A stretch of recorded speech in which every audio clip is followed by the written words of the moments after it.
भारत के हिमालयी इलाके में बर्फीली चोटियों के बीच स्थित रूपकुंड झील रहस्यमय कहानियों के लिए जाना जाता है। ऐसा इसलिए क्योंकि यहाँ एक अरसे से इंसानी हड्डियाँ बिखरी हुई है।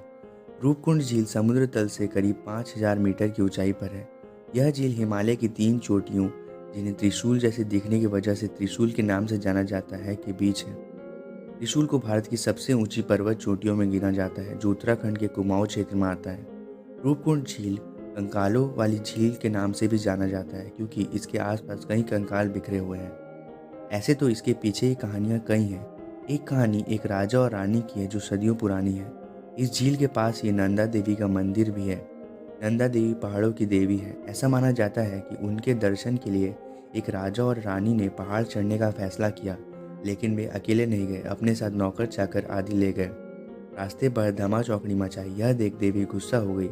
उनका क्रोध बिजली बनकर उन सभी पर गिरा और वे वहीं मौत के मुंह में समा गए। वहीं कुछ लोगों का मानना है कि कंकाल उन लोगों के हैं जो किसी महामारी का शिकार हो गए थे।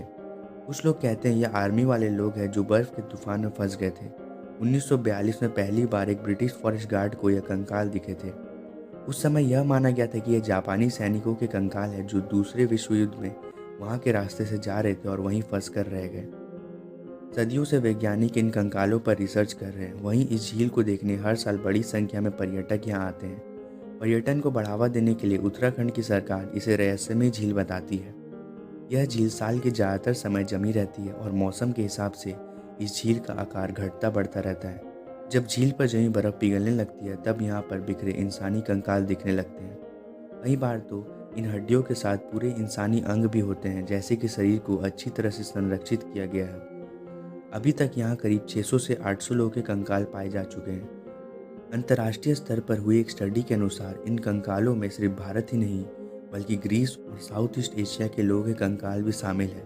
नेचर कम्युनिकेशंस पोर्टल पर छिड़ी इस नई रिसर्च में पता चला कि आखिर इन कंकालों का इतिहास क्या है। इस शोध में भारत के शोधकर्ता भी शामिल थे। उनके अनुसार इस झील की इससे पहले कभी ऐसी जांच नहीं की गई थी।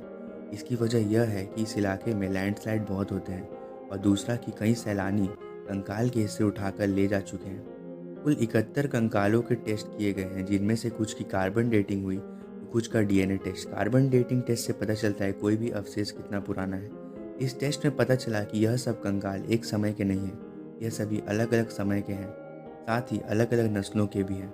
इनमें महिलाओं और पुरुष दोनों के कंकाल पाए गए। अधिकतर जो कंकाल मिले, उन पर की गई रिसर्च से पता चला कि यह जिन व्यक्तियों के कंकाल थे, वे अधिकतर स्वस्थ थे।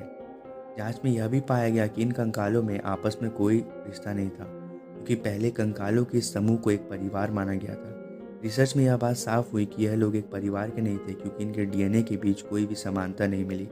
जांच में इन कंकालों में कोई बैक्टीरिया या बीमारी पैदा करने वाला कोई वायरस नहीं मिला। इसका मतलब ये हुआ यह किसी बीमारी की चपेट में आकर नहीं मरे थे। इनमें से ज़्यादातर कंकाल भारत और उसके आसपास के देशों के हैं। इन्हें साउथ ईस्ट एशिया का माना गया है। कुछ इनमें से ग्रीस के इलाके की तरफ के भी पाए गए। इसके अलावा यह सभी कंकाल एक साथ या एक समय पर वहां नहीं पहुंचे थे। इनमें भारत और आसपास के कई इलाकों वाले कंकाल वहां से 7वीं से 10वीं शताब्दी के बीच पहुंचे थे।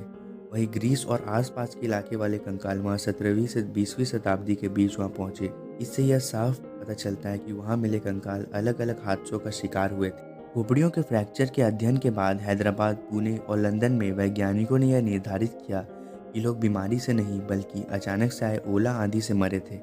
यह ओले क्रिकेट की गेंद जितने बड़े थे और खुले हिमालय में कोई आश्रय न मिलने के कारण सभी मर गए।